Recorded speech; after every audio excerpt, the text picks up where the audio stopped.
Injil Lukas pasal 5 ayat 1 sampai 39.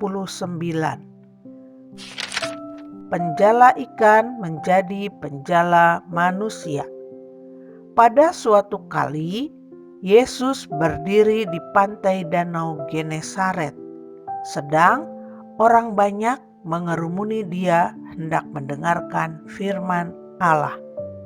Ia melihat dua perahu di tepi pantai. Nelayan-nelayannya telah turun dan sedang membasuh jalanya. Ia naik ke dalam salah satu perahu itu, yaitu perahu Simon, dan menyuruh dia supaya menolakkan perahunya sedikit jauh dari pantai. Lalu ia duduk dan mengajar orang banyak dari atas perahu.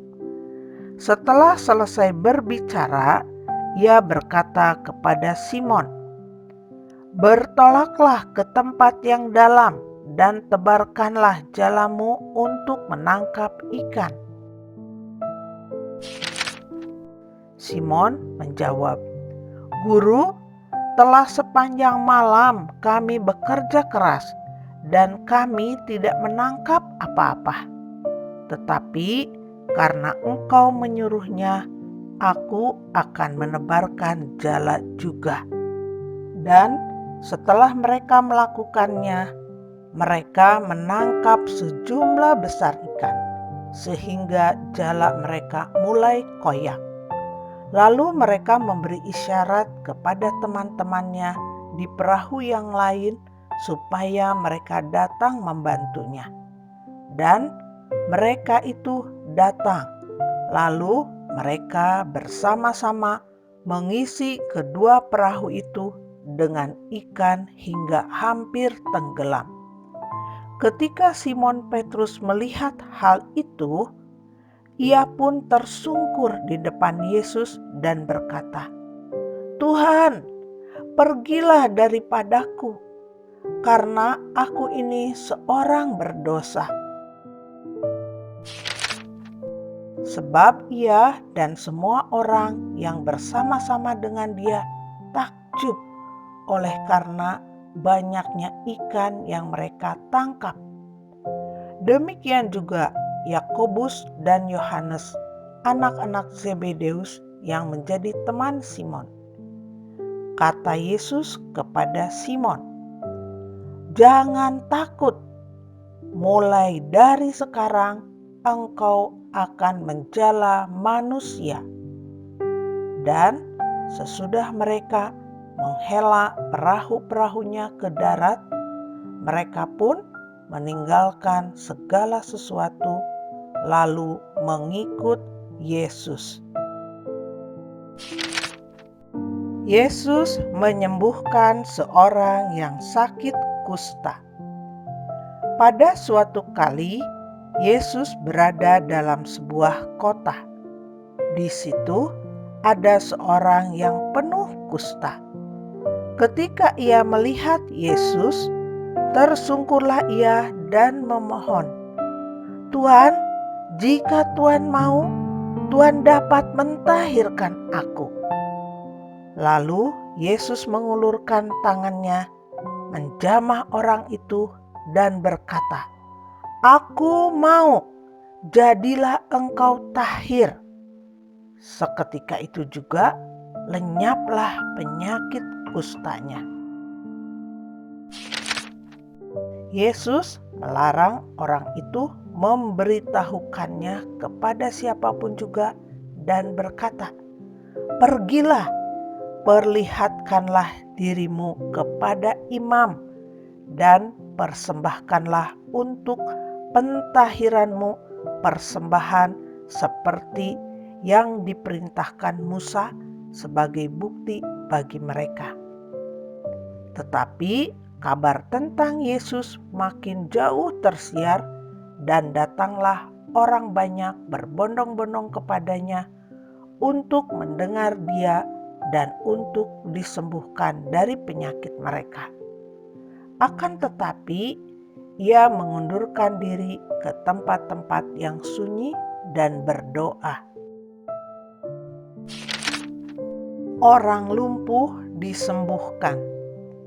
Pada suatu hari ketika Yesus mengajar, ada beberapa orang Farisi dan ahli Taurat duduk mendengarkannya. Mereka datang dari semua desa di Galilea dan Yudea dan dari Yerusalem. Kuasa Tuhan menyertai dia sehingga ia dapat menyembuhkan orang sakit. Lalu datanglah beberapa orang mengusung seorang lumpuh di atas tempat tidur. Mereka berusaha membawa dia masuk dan meletakkannya di hadapan Yesus. Karena mereka tidak dapat membawanya masuk berhubung dengan banyaknya orang di situ, naiklah mereka ke atap rumah, lalu membongkar atap itu dan menurunkan orang itu dengan tempat tidurnya ke tengah-tengah orang banyak, tepat di depan Yesus. Ketika Yesus melihat iman mereka, berkatalah ia, "Hai saudara, dosamu sudah diampuni." Tetapi ahli-ahli Taurat dan orang-orang Farisi berpikir dalam hatinya, "Siapakah orang yang menghujat Allah ini? Siapa yang dapat mengampuni dosa selain daripada Allah sendiri?" Akan tetapi Yesus mengetahui pikiran mereka, lalu berkata kepada mereka, "Apakah yang kamu pikirkan dalam hatimu? Manakah lebih mudah, mengatakan dosamu sudah diampuni, atau mengatakan bangunlah dan berjalanlah? Tetapi supaya kamu tahu bahwa di dunia ini Anak Manusia berkuasa mengampuni dosa." Berkatalah ia kepada orang lumpuh itu, "Kepadamu kukatakan, bangunlah, angkatlah tempat tidurmu dan pulanglah ke rumahmu." Dan seketika itu juga bangunlah ia di depan mereka, lalu mengangkat tempat tidurnya dan pulang ke rumahnya sambil memuliakan Allah. Semua orang itu takjub, lalu memuliakan Allah, dan mereka sangat takut. Katanya, "Hari ini kami telah menyaksikan hal-hal yang sangat mengherankan." Lewi pemungut cukai mengikut Yesus. Kemudian ketika Yesus pergi keluar, ia melihat seorang pemungut cukai yang bernama Lewi sedang duduk di rumah cukai. Yesus berkata kepadanya, "Ikutlah aku." Maka berdirilah Lewi dan meninggalkan segala sesuatu, lalu mengikut dia. Dan Lewi mengadakan suatu perjamuan besar untuk dia di rumahnya. Dan sejumlah besar pemungut cukai dan orang-orang lain turut makan bersama-sama dengan dia. Orang-orang Farisi dan ahli-ahli Taurat bersungut-sungut kepada murid-murid Yesus. Katanya, "Mengapa kamu makan dan minum bersama-sama dengan pemungut cukai dan orang berdosa?" Lalu jawab Yesus kepada mereka, katanya, "Bukan orang sehat yang memerlukan tabib, tetapi orang sakit.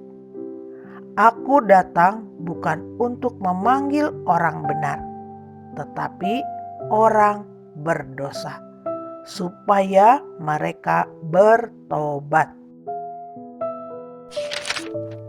Hal berpuasa. Orang-orang Farisi itu berkata pula kepada Yesus, "Murid-murid Yohanes sering berpuasa dan sembahyang. Demikian juga murid-murid orang Farisi. Tetapi murid-muridmu makan dan minum. Jawab Yesus kepada mereka, dapatkah sahabat mempelai laki-laki disuruh berpuasa, sedang mempelai itu bersama mereka? Tetapi akan datang waktunya apabila mempelai itu diambil dari mereka. Pada waktu itulah mereka akan berpuasa. Ia mengatakan juga suatu perumpamaan kepada mereka. Tidak seorang pun mengoyakkan secarik kain dari baju yang baru untuk menambalkannya pada baju yang tua.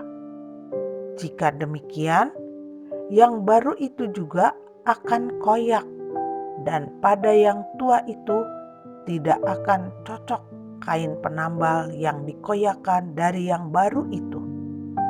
Demikian juga tidak seorang pun mengisikan anggur yang baru ke dalam kantong kulit yang tua, karena jika demikian anggur yang baru itu akan mengoyakkan kantong itu, dan anggur itu akan terbuang dan kantong itu pun hancur.